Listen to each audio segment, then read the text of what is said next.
We begin this morning with the return of a diplomatic tradition as the White House hosted its first state dinner in 3 years. Yeah, President Biden welcomed French President Emmanuel Macron to the White House for the star-studded affair. The event highlighted the deep, long-standing alliance between France and the U.S.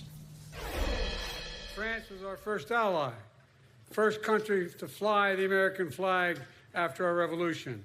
And Frank hosted the first diplomatic post. Before, more than anything else, France has been our first friend.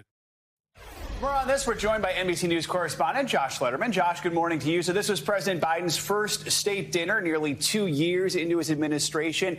How is this one different from those hosted by other presidents? What was notable last night?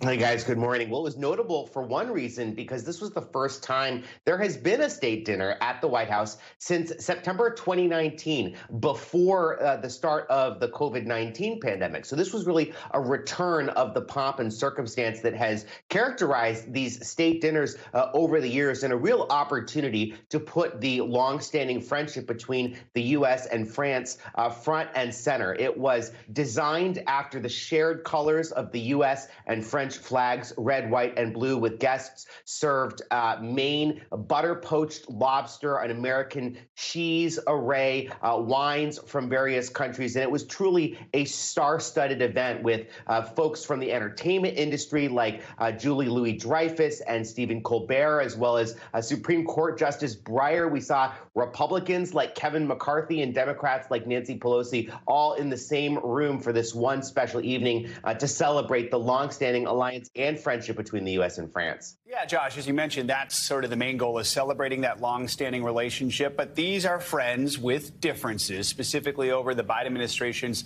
signature Inflation Reduction Act. Explain that and how that was addressed.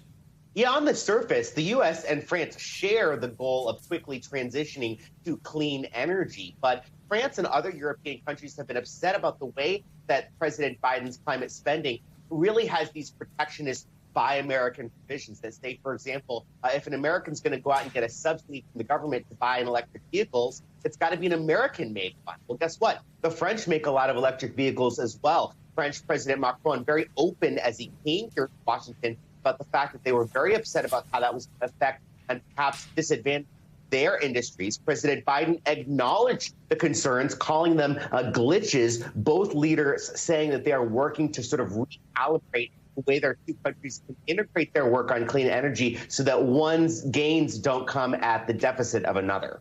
Josh, while we have you, I want to talk about one other thing coming out of the White House. President Biden's making some waves within his own party. He's recommending South Carolina replace Iowa as the first state in the Democrats' 2024 presidential nomination process.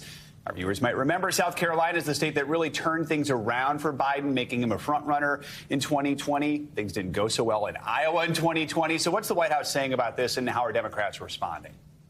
Well, everyone knew something was going to be coming after that debacle in Iowa during the last presidential caucuses that you were alluding to, Joe. But now the president, in a new letter to the DNC Rules Committee, is saying that what he wants to see is for South Carolina to go first in the presidential nominating season, followed by Nevada and New Hampshire sharing the second date before the contest goes on to states like Georgia and Michigan and others.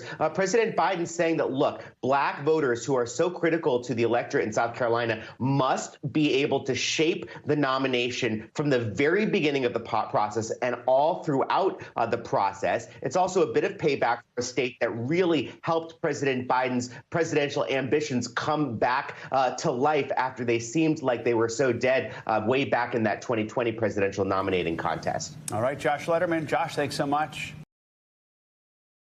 Thanks for watching our YouTube channel. Follow today's top stories and breaking news by downloading the NBC News app.